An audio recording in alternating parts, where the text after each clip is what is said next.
Namaste, everyone. It's Tuesday again. Today's a little bit of a different Tuesday.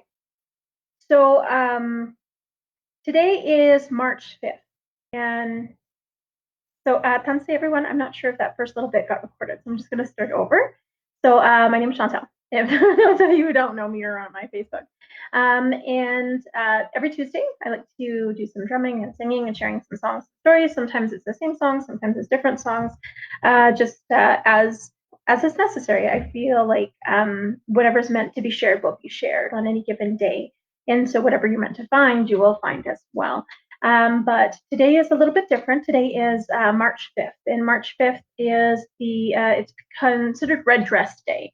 And so today is the day that we honor murdered missing Indigenous women and girls, as well as Two-Spirit, but also I think all people. So Indigenous people across Turtle Island have really suffered, actually across the world, really suffered in a big way. And the statistics are just out of hand with how much violence is perpetrated against Indigenous people. And so it's really important to keep that in mind and know that we have a social responsibility to talk about these issues, to be able to change them in a meaningful way.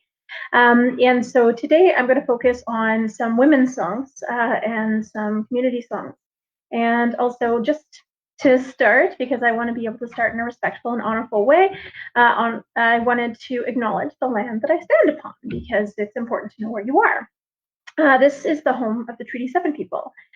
This is the home of the Blackfoot from Siksika, Kainai, and Bagani.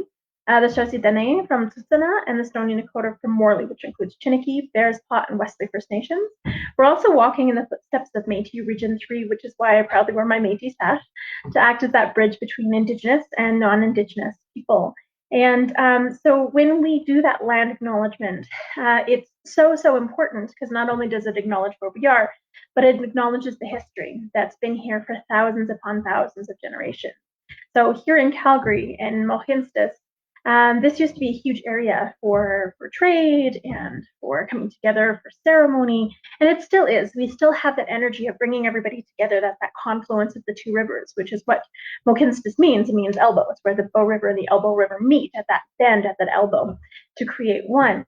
And so it would bring everyone from all over to trade and to really get to know each other and to build that sense of community, to pray together, to eat together, to heal together in a meaningful way. And I think we still have that spirit here in Calgary and Mohkinstsis, because we are in Treaty 7 territory. It's that it's the ancestors that are steeped into this land that guide us on our journey and through ceremony. And so I acknowledge the families that have been here for thousands upon thousands of generations, and I acknowledge that I'm not from this territory. I'm from Treaty 6. So I'm from Saskatchewan. That's where my family is from. On my mom's side, my dad's from Quebec, where we're just French, because you don't talk about mixed blood if you're French. So but I think it's really important to honor all of our ancestors that have brought us here, and what journey has brought my family here to Calgary, and why this is considered my home now. I've always felt deeply connected to Calgary. I would move away and then come back, and move away and come back, but it seems like my spirit is meant to do something here. And I think every place has an energy, every place holds an energy. And for me, Mohkinstsis it's my home. It's where I'm meant to build community, to build family in a meaningful way. And so I'm very thankful to be here. And when I acknowledge the land, I acknowledge that connection that I have to this place, and to the people that have been here, and to the families that I keep meeting and passing or working with, or just be having these really meaningful friendships and relationships with, or ending up finding out that we're connected through, whether it be marriage or whether it be blood. We're related to everybody. My family is gray eyes from Muskeg Lake. We're related to everybody. So makes dating a little difficult. But I also wanted to just acknowledge that when we do that land acknowledgement, it's to acknowledge that past. It's to acknowledge the history here in those families, but also our relationship to the land and to those people, all of our people. We always say all my relations, but it's not just people to people relations. It's our relations to the plants, our relations to the animals. And when we do that acknowledgement, that's also what we're acknowledging, those relationships that we need to build, because that was the whole point of treaty. It was to have a meaningful and deep relationship with each other and with the earth.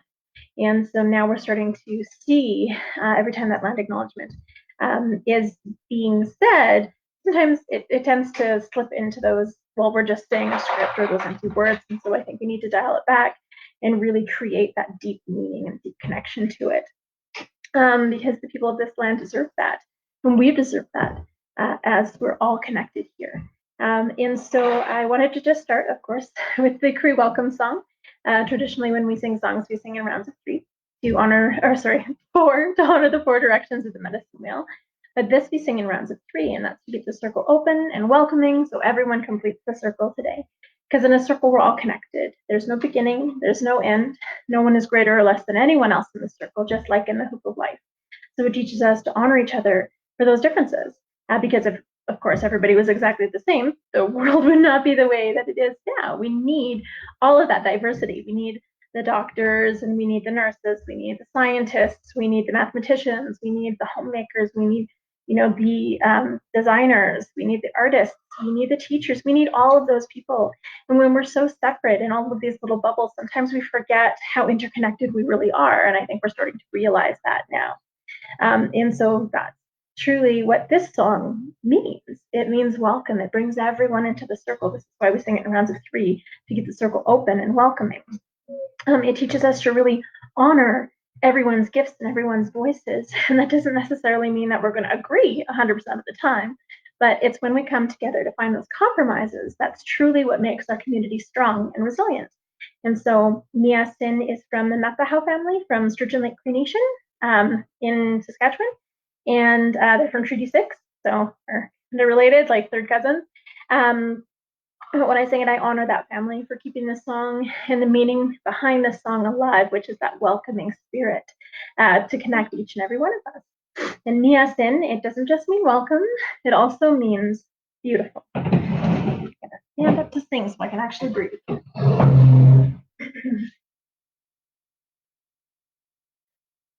Nia Sin, Nia Sin.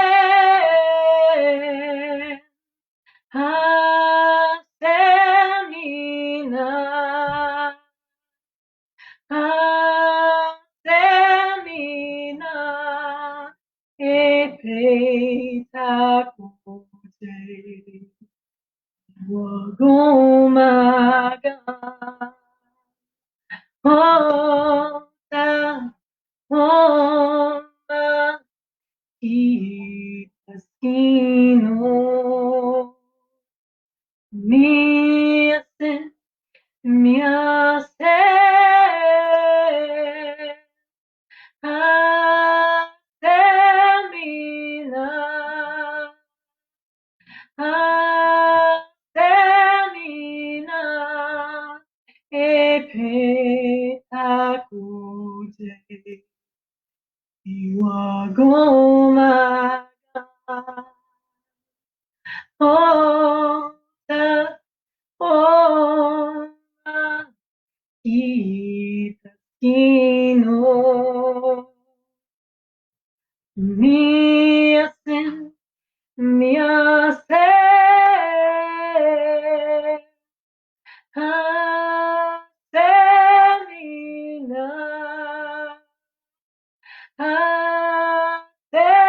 asemina, epetakude, iwagomaga, ota, oma, itasino.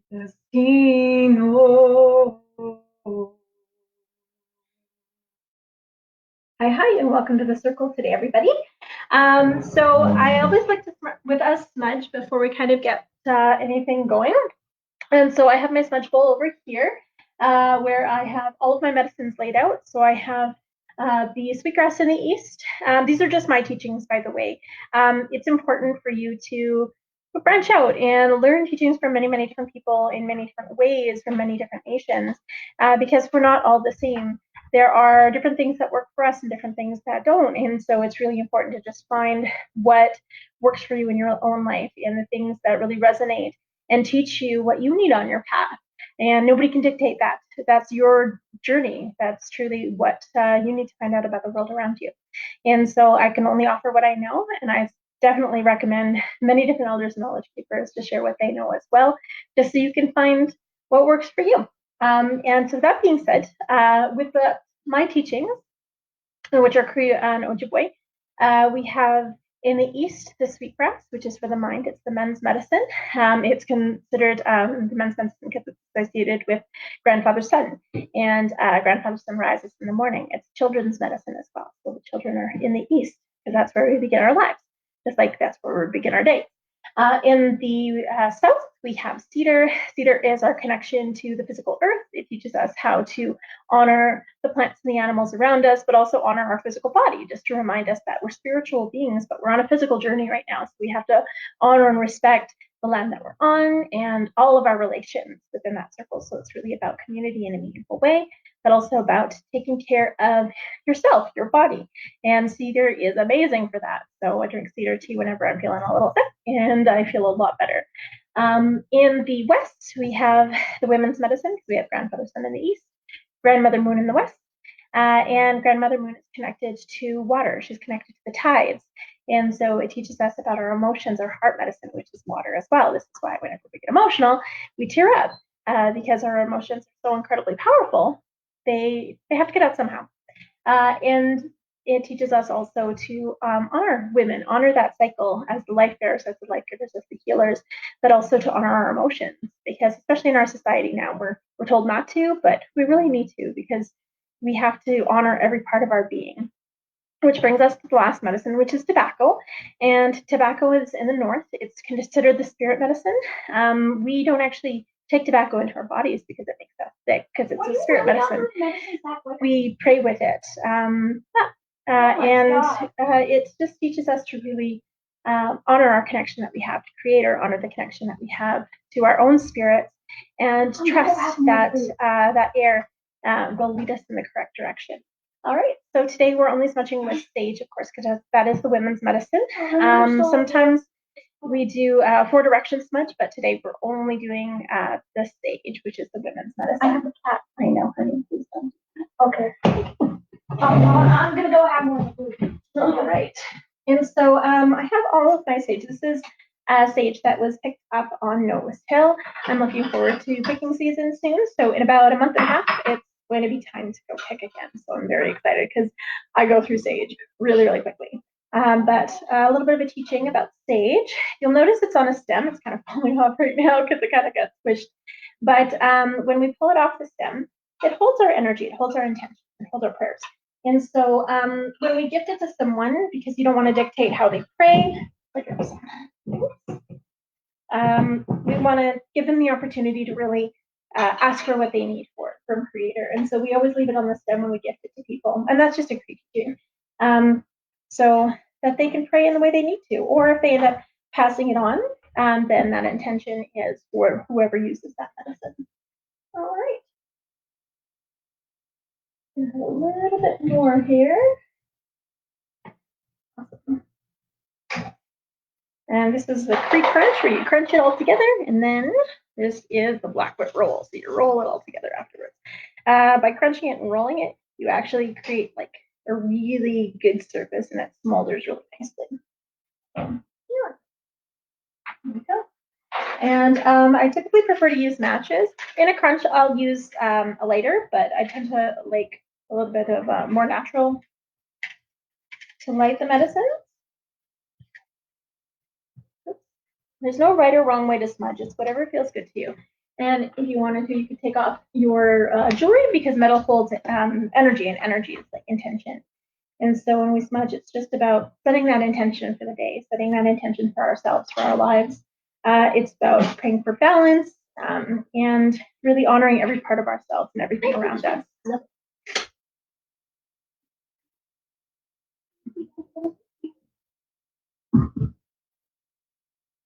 Also, you notice I'm fanning it with my hand. I don't blow on it because our breath is our life, and our life is precious, and we don't waste that for anyone. And when you smudge, like I said, there's no right or wrong way to smudge. It's whatever feels good to you. And so I'm going to do a little bit of a long smudge. So the first thing I do is I clean my hands. So anything I'm carrying, I get rid of. I bring it over my body 4 times. under the 4 directions in my body. I smudge my mind so I can think clearly and learn from every person that crosses my path. And be open, have an open mind. Smudge my ears so I can be open to hear all of the messages that Creator sends me. Smudge my eyes so I can see clearly and see all of the beauty that surrounds me. Smudge my nose so I can smell danger and goodness. Smudge my mouth so I can speak only true and kind words that are helpful and of benefit to mankind. And smudge my throat so I can continue to give voice to the voiceless, but also I'm very thankful for my voice. Creator gave me a big voice and a loud voice, so I use it. Smudge my lungs so I breathe good, clean air. Smudge my heart so I can remember to be kind and compassionate and show unconditional love to all of those around me, my family, my friends, and people I haven't met yet. But also, it's really important to show that unconditional love to yourself. And sometimes we're the hardest on ourselves. We need to be able to be gentle with ourselves. Smudge my stomach so that all the food that I eat this day will nourish my body. Smudge my womanhood because I'm very thankful to be a woman and a mother in this time. Smudge my shoulders and my back so I can carry all of the responsibilities that Creator gifted me with grace and humility. I smudge my arms and my hands so I can do the good work that Creator's put me here to do, and I'm very thankful to be an artist. Smudge my hands a little bit extra. Smudge my legs so I walk this red road in a good way, the path of Aboriginal spirituality. And then I smudge my feet so I stay grounded and connected to Mother Earth, treading lightly upon her and honoring her with every step. And then if there's anywhere else that you need a little extra love, like my shoulder blades is a little sore, and my ankle for some reason, I twisted it while I was running the other day. Smudge it a little extra. But also if there's people in your lives that you want to pray for, send healing to, whether it be a group of people or just one person in particular, or your family, your friends, you can pray for your pets. It's really sending that love and that intention to them. So I send that to my children, my mom, anyone who's suffering, to my friends that I consider family, to everyone in the world. I think everyone needs that gentleness right now. Okay. And when you're done, you say thank you, or magwitch, or hi, or merci, or gracia, or shishia, however you say thank you in your language. And so there's that. Awesome. So I have a little sip of my tea. So again, this is May 5th, and May 5th being Red Dress Day, I ended up wearing red today. So I actually was wearing turquoise earlier. I was like, wait a second, this is the day for red. So I had to run downstairs and change before the video. But I think it's really, really important just to honor all of the families of the women and the children and everyone that has gone missing or has been murdered. It's really difficult as a community when you lose someone and you're not getting any answers, you're not getting any justice, and you're not getting any help, which I think is probably the most frustrating thing for a lot of families. It's they have to push and they have to push and they work really, really hard, but they feel like they're just smashing into a brick wall every single day trying to find out what happened to their loved one. And so when we have these days of memorial for these women, it's really to take it out of that realm of statistics and put it into this place of our hearts, of our stories. It's really honoring those women and those girls and those people that have gone missing as the people they were. Especially in our society, I think sometimes it's very difficult to, when we're watching the media, they just slander victims. There's a lot of victim blaming if the victim is Indigenous in the media, and I think that's really important to call the media out on how they do that, and how they need to change their dialogue. They need to change their perspective. And they have to come back to this gentler way of being where we can actually show respect for people, and honor them for, the lives, the beautiful lives that were lost, and not victimize them again. And so I pray a lot about the media and really softening the heart. And that's why I do a lot of media relations with the events that I help put on. So I'm on the council for the Sisters of Spirit Vigil that we do every October 2nd. So every October 2nd, please come and join us downtown here in Mohkinstsis in Calgary. We march for those women. We start on Stephen Avenue at around 11 and then start the main event at Olympic Plaza at usually noon. But we hear these beautiful stories about who these women were and these paths of resilience and families that are left behind that are striving for answers. And it really puts it into perspective what's important. And it's not bureaucracy, that's not money, but it's our heart and it's our relationships and that's our connection to each other. And so when we lead these marches, of course, we share beautiful women's songs, songs of resilience, and songs of honor. And so I wanted to share with the Women's Honor song to start with. This is Anageya. And Anageya is from Joan Henry, and she's Arapaho and Cherokee, and she can be found on YouTube. And this is one of her songs, the Women's Honor song.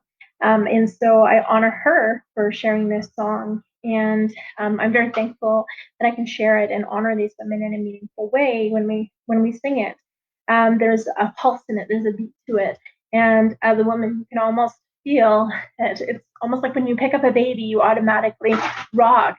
We always know exactly how to pulse with that rhythm of another human or with the earth or with the wind or with the water. There's this pulse that connects each and every one of us to the earth in a very, very deep and meaningful way. And women can carry that forward as the life bearers, as the life givers, as the community bringers. And so when we sing that, we honor that energy, we honor that. And I'm going to get my son just to turn off the TV so that when I'm doing this, he can watch TV in about 40 minutes. All right, let me grab my drum.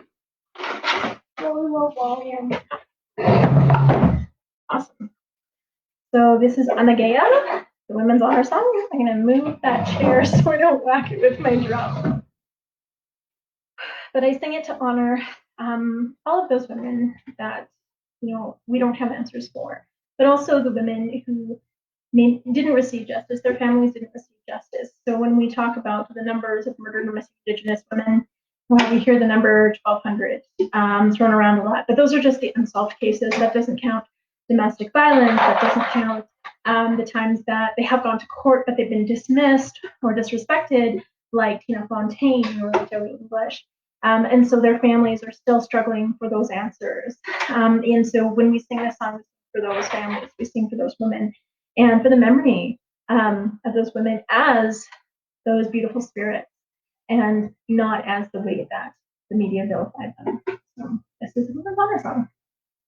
And again.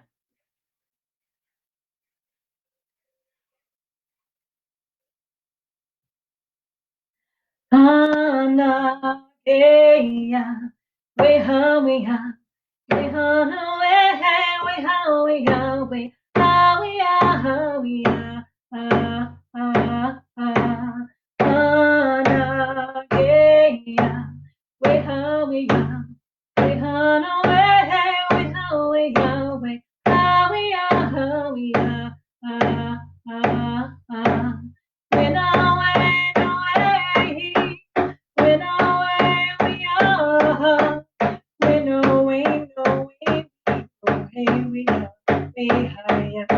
way high, way high. Anageya, way high, way high, way high, no way, way high, way high, way high, way high, way high. When away, away, when away, we are. When away, no way, we go, hey, we go, way higher. Way high, way high, we are. Anageya, way high, we are. Way high, no way, way high, we are. Way high, we are. When away, no way, when away, when away, no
Well, I love that song. It's so beautiful. Awesome. So, oh, awesome. Hi, Rachel. So I'm glad to see everybody. It's nice to see the names and miss everybody's faces. Miss just going to events and randomly bumping into people. It's been quiet. It's been so oddly quiet. There's a lot of events that we tend to go to together as a community, and we've been so separate, and it feels really, really strange, especially as someone from an Indigenous community. Like that's how we communicate. That's how we get together, and we share food, and we share teachings, and we share in ceremony and songs, and I miss that. I miss that a lot, and so I'm looking forward to all of this stuff getting back to a new normal, but at least being able to see each other again in a meaningful way. And now I'm drinking my tea, my lovely tea. So the next song I'd like to share, this is everybody's favorite song, the Strong Woman song. And the Strong Woman song, it has a really special significance. So I heard that it was Ojibwe, I heard that it was Cree, and it turns out it's both. It's Oji Cree. And so this was originally known as the Turtle Song. And the reason it was known as the Turtle Song is because we consider, of course, Mother Earth Turtle Island. So she's our mother. She has birthed us. She, takes care of us. She feeds us. She clothes us. Everything. She takes care of all of our relations, the plants, the animals, everything. So she's our mother. But also the turtle, when we look at the turtle's back, it has 13 bumps on it to represent the 13 moons in a year. And then it has 28 ridges along the outside to represent the 28 days in a moon cycle. And we, as women, have those 28 days in our own moon cycle. We also have those 13 moons in a year. And so it teaches us to really honor and respect those cycles that we have because it's reflected every day. If you ever have a doubt that women are sacred, all you have to do is look up in the sky and the moon will remind you of that sacredness of women. It also really teaches us to honor that ebb and that flow, that passion, that in and out, that strength of the woman, of the leaders of our communities, because we have to lead our communities in a meaningful way. We take care of people, whether we be in the limelight in a very powerful role or whether we be at home, we're still that support system for many, many people. And it teaches us about really honoring and respecting that community spirit that's in women. So it teaches us about that strength that women have. Women, they're the only ones who can give birth. And trust me, that is a painful experience. I have 2 kids to prove it. But it's a blessing at the same time. You can get through that pain. Our pain threshold is like immense. So that's that strength that we have. But also to bring a life and carry a life into this world, it's a blessing. But not only that, there are women that aren't able to, but they're still mothers, they're still mentors, they're still aunts, and they still lead their community and shape young minds in a meaningful way. And so it teaches us about that strength as well. And so when we sing this song, we also honor the men that stand beside us, not in front of us, not behind us, but beside us, because it does take a very strong person to be able to do that in a meaningful way. And so that's what we honor. This song is done in a heartbeat. I do it in a heartbeat. And that's that women's beat. It's that healing beat. It's that honor beat, but it's that women's beat, which is that pulse, that heartbeat, Mother Earth that connects each and every one of us. And so when we sing it, I do that. Also, I raise it up a little bit each time. And to me, that represents that rising above all of our challenges, all of that hurt, and coming out stronger and more beautiful, more resilient than ever. And that applies to everyone. And so this is the Strong Woman song. I have a sip and then I'm going to stand up. My throat's a little dry. It's allergy season. So every time I go outside, I start sneezing like crazy.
So that's the Strong Woman song. Another song that I wanted to share, it's called the Mother Song. And the Mother Song was actually shared with me several years ago through a friend, Lacey. We did kind of a song exchange where I shared a few songs, she shared a few songs, and this one really stuck with me just because of the meaning behind it. And so in the song, it's a mother calling out to her children as they drift further and further and further away. And so you can hear them drifting further and further and further away. And that happens when kids grow up and they leave the nest. And so that's hard enough for a mom. The first day of school, I remember just like sobbing with my kids. But as they get older, you want to see them succeed. You want to see them turn into, really brilliant young people and really contribute to their communities in a meaningful way.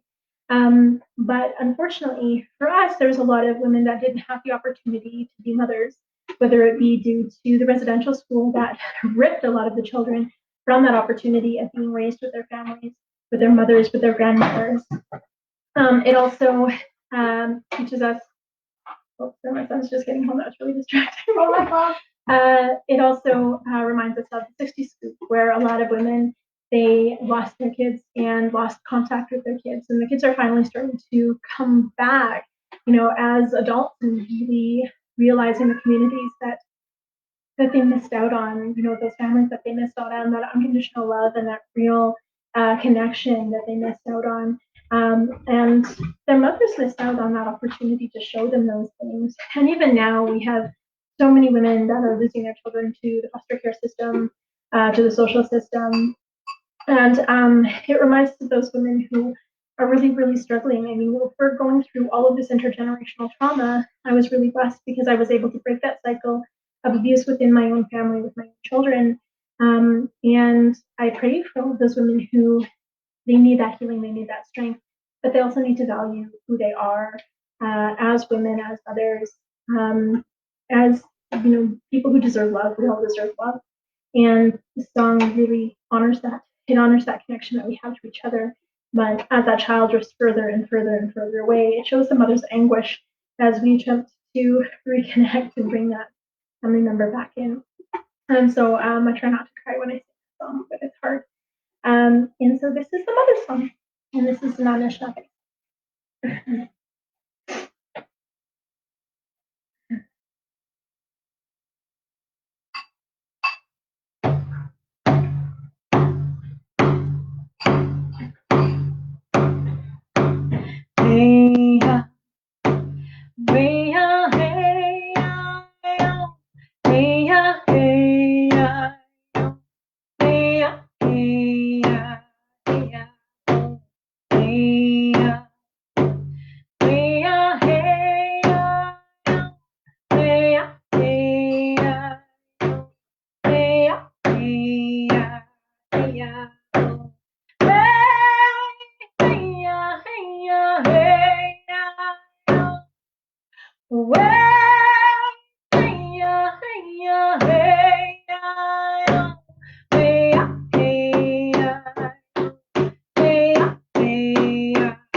way ah hey ah, way ah hey ah, way ah hey ah, hey ah ho.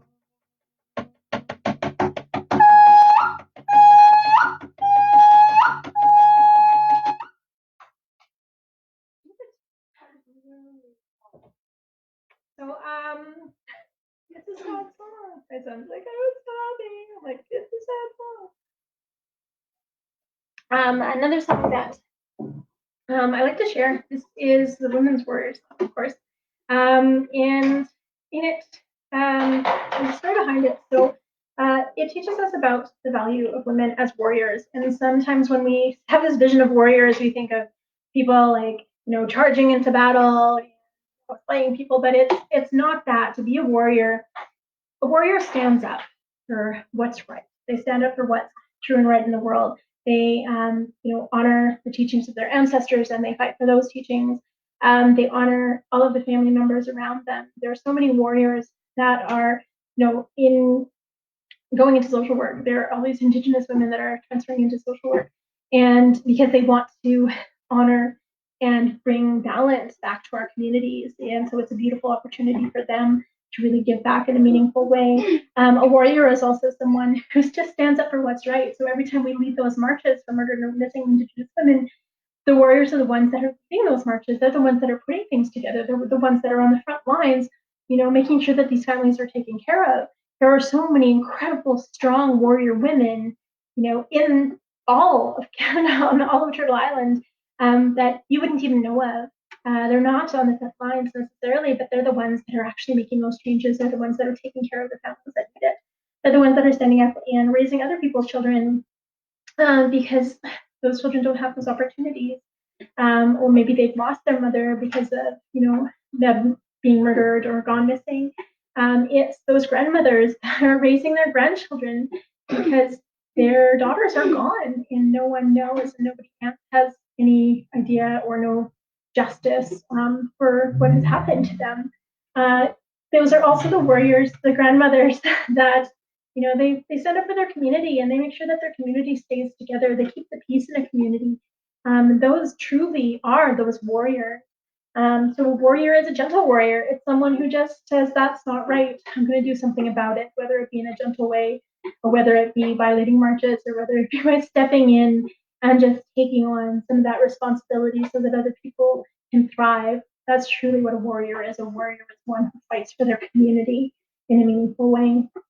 And so the song came about during AIM, which is the American Indian Movement. There were a whole bunch of grandmothers in BC. There was a lot of protests going on in BC during AIM. My auntie was actually one of the protesters out there. And it's really neat to be able to hear some of those stories, and I hope to hear more. It's just right now we're separated because of the whole thing, so I can't go and visit her. And it's put things into perspective about priorities. And I really want to see her. I'd always been putting it off, but now I'm like, no, as soon as this thing is lifted, I'm going to go visit my auntie, my great auntie. But so during AIM, all of these grandmothers, they were the ones who were behind the scenes. They were making sure all the children were taken care of. They were making sure that all of the protesters on the front lines had food, had clean clothes, had the medicines that they needed, that were healthy and strong so that they could be on the front lines, defending our territories, defending our people in a meaningful way. And the RCMP got the idea, well, wouldn't it be great if we shut the protesters down? So let's arrest the grandmothers, because if they have no food, if they have no medicines, if they have nobody watching their children, then the protests will stop. Not so much. And so they rounded up all of these Kokums, all of these grandmothers. They put them in jail. Of course, you can't hold anyone in jail for more than a month without charges. So they stayed in jail for about a month. And as they were coming out from prison, because this is this is in Salish territory, everyone started playing this song for them, and this is the Women's Warrior Song, because those grandmothers were the warriors. They were the ones that were keeping those home fires burning. They were the ones that were taking care of those kids, but they were truly the ones that were the voice in the community and the heart of all of those movements that were happening. And so when we sing this song, we honor those women. We also honor all of those warrior women that are striving for justice for their family members, striving for justice for their friends, for their family and friends, but justice for all of the people who deserve it, because we are all human. We all deserve love. We all deserve answers, and we all deserve respect. And it's our responsibility, it's our social responsibility to be able to honor the women that have gone missing or who have been murdered, and to help their families in any way that we can, whether it be raising their voices and sharing their stories, or leading marches, or helping them out by, just easing the burden, giving them things, or taking care of the kids for a little while, whatever it is, whatever they need, to have that support, to know that they're not alone. And I think that's the most important thing, is as a community, we're not alone. Sometimes I think we forget, because we're not all living together in a communal space. We forget how deeply connected we are, but we are, and we're starting to really realize that now. So that's what this song represents. This is the Women's Warrior song, and it is Salish, and I'm very thankful for it in a good way.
I am going to share another song. So this is the healing song. It's also called the crying song or the wailing song, because in it you can hear the tears. And I wanted to share it. I think it's a really important song to share, because it was given to us. It was actually shared by many, many different elders. In particular, here in Calgary, I learned it from Olivia Feathers or Manitopus, as well as my elder Marion, my elder Carrie. There's many, many different elders that had shared this. And even when I was on my reserve, I heard this in ceremony. But I was told that now is a time where we need to share it, because it's such a powerful healing song, that we all are in a time of healing. We're in a time of transition. We all need that healing, whether it be our personal healing, because you can't help everyone else if you need your own personal healing. You have to fix yourself before you can fix anyone else. But also our society's healing, our Mother Earth is healing. We need to recognize all of these things. They're building blocks, they're interconnected, and all of these things need healing. So when we pray for our healing, it's not just for physical healing, which I think is that thing that we always assume, but it's for that mental healing. It's for our emotional healing, our spiritual well-being as well, our spiritual healing, as well as our physical healing. So it's really about honoring that balance that we have in each and every one of us. This is why when we smudge, we leave all of the medicines out to honor all of those 4 directions that are within us and all around us. And this song reminds us that it helps that healing for each and every one of those things. And so we do sing it in 4 rounds, some of the 4 directions. But the 3rd round, we actually stop drumming. And in that round, that's that invitation to pray for those things that you need, to pray for the things that we need in our own lives, and for that healing that we need for the people around us, for those things in the world that we want to see improve, or that healing, that gentleness that really needs to be permeated across the globe. But also it teaches us to, in that moment of silence, really pray for ourselves. And so you hold in all of those prayers and you really super concentrate them in your heart. And then when the drum comes back in, you let it out. You let it out to the universe, and you let Creator or God or Allah or Buddha or whatever you believe in do the work that it needs to do with that energy, because that's what prayer is. It's just intention. And so it's setting that intention and putting it out in the world. And so when we sing this song, it's to pray for that intention of healing, that clarity, those tears. And if tears come, that's good. That means you need to cry. That's how we heal. It's, my mom calls it creators antibiotics is crying, because it's our way of just letting out all of those emotions and those things that we're carrying. And it's important to do that. And so when we sing this song, we sing it with a heartbeat. Again, that's that honor beat, that's that healing beat, that's that women's beat, the heartbeat of Mother Earth. And so this is the Cree healing song, also called the crying song or the women.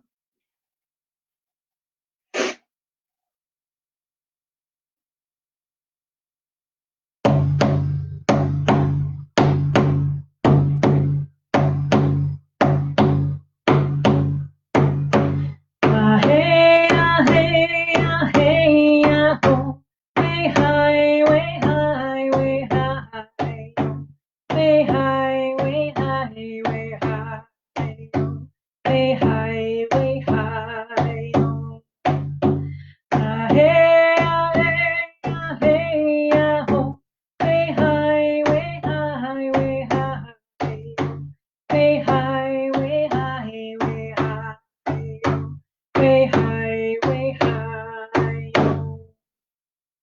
Hey, hey, hey, ho. Way high, way high, way high.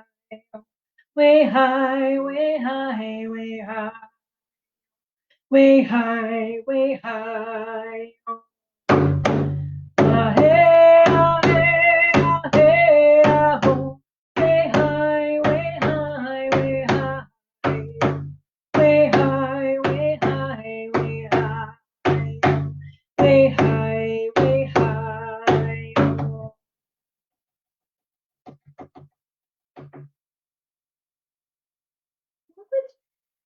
So, just to kind of leave everything on a more positive note, I wanted to share the community song, which is the Bear song. Because the bear teaches us about community. It teaches us that we're all here for a reason. Everyone has a role to play, and the bear knows that. It represents strength and courage, but it's the strength to stand up for what's right within your community, but it's the courage to be yourself and honor yourself truly and completely, which is really, really important. Because the bear knows it can only be the bear. It can't be a fish, it can't be a bird, because that would just be awkward and really funny, but it can only be the bear. And we would always watch the bear to know what was needed in the community. If the bear was eating a certain kind of berries and then avoiding another one, we would do the same. If the bear was only eating a certain kind of game, we would do the same, because we knew that those other ones needed to be replenished, and the bear knew that because it had that deep connection to community. It also knows, and it still warns us to this day, if something is wrong in the environment. So out west with the pine beetles, the bears are actually chewing and clawing, ripping pods of pine beetles off the trees and eating them, trying to slow their progress. But obviously, a lot more pine beetles than there are bears. But they are warning us, like, these beetles are a problem. You guys need to get rid of them. And they're doing their part, right? It's all about doing our part. And so if we're all doing our part, then the world would be more functional. It also teaches us just not to take more than our share, because if we do, then there's going to be nothing left for someone else. Which is that when I went shopping for toilet paper of all things during this time, oh my gosh, right? But I took my son, and we were watching people just hoard, and I'm like, baby, we're only taking what we need, because nobody else will have if we take more than our share. And so I think that's a really important gift and a teaching and a lesson that we can share with all of our children, with all of our friends and family and community. Because if we take more than our share, somebody will be without. If we have more than enough, we can always share with other people as well. And so that's a really beautiful teaching that the bear has taught us. The bear also, when we were there were people trying to take the two things that I got. We're still using the same. So yes, we are. But when I had the two things of toilet paper, somebody was actually trying to rip them out of my son's arms. I was like, he's 11, get off him. It was weird. But also the bear teaches us that he warns us if something's wrong. So out in BC last year, I believe it was Williams Lake, the bear stopped eating the fish. And the First Nations who watched the bear were like, whoa, the bears aren't eating the fish. There's something wrong with the fish. And so they didn't eat it. But they warned everybody in this little tourist town that, the lake was attached to, like, don't eat the fish. There's something wrong with the fish. The bears aren't eating them. But of course, nobody listened. And let's just say everybody had a pretty miserable vacation, a lot of tummy troubles. And when scientists came in to figure out why everybody having some digestive issues, they found a microorganism in the fish that was making everyone sick. So the bear knew it. They didn't touch the fish. First Nations people knew it. We watched the bear, of course, so they didn't touch the fish. Nobody else got the memo. Nobody else listened, which was pretty miserable for them. But also, something a little closer to home, in Banff, I believe 8 or 9 years ago now, there was a whole bunch of wolves that were just brought over from our lovely American friends, thinking Banff is huge. There's lots of food to go around. They won't have that big of an impact on the environment, but there's a delicate balance in any environment. And so the wolves started taking a literal bite out of the population of the deer and the elk and the moose and the bighorn sheep and all of those animals, the predatory animals that, and they just started diving, like their population started diving. And the bear, who would normally eat those animals, saw that there was a problem and knew that it had to do something. And so it switched. It didn't eat those other animals anymore, but it actually started to eat the wolves.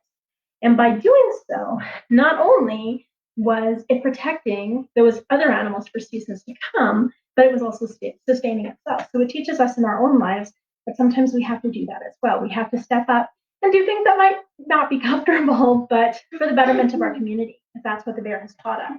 It's all about the betterment of our community.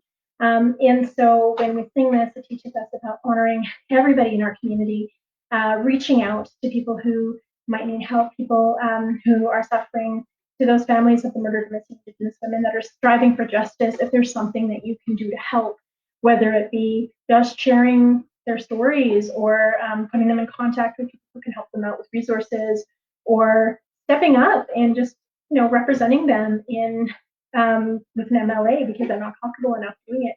I think that's really important as well. We all have gifts, we all have voices, we all have different ways that we can help. So it's finding what works and really using our gifts to help everyone around us. And so that's what the community, that's what the bear song means. And so to leave everybody on a good note, this is the bear song. Happy May 5th.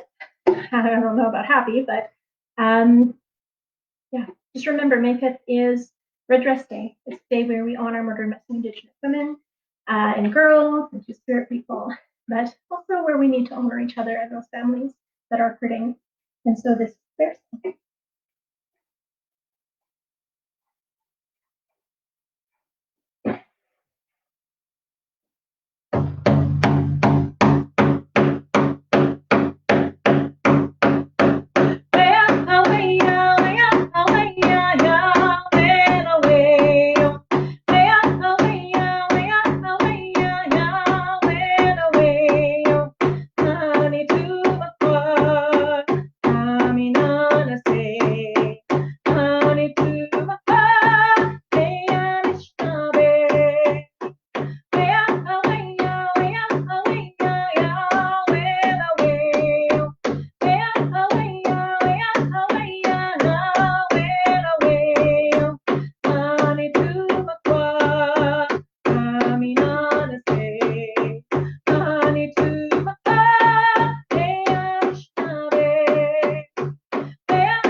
Thank you guys so much for hanging out with me for an hour.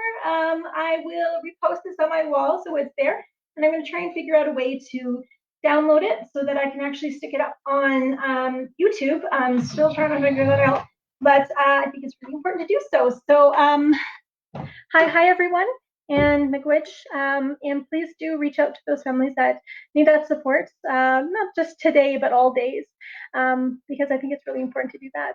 So yeah, love you all, and see you next week.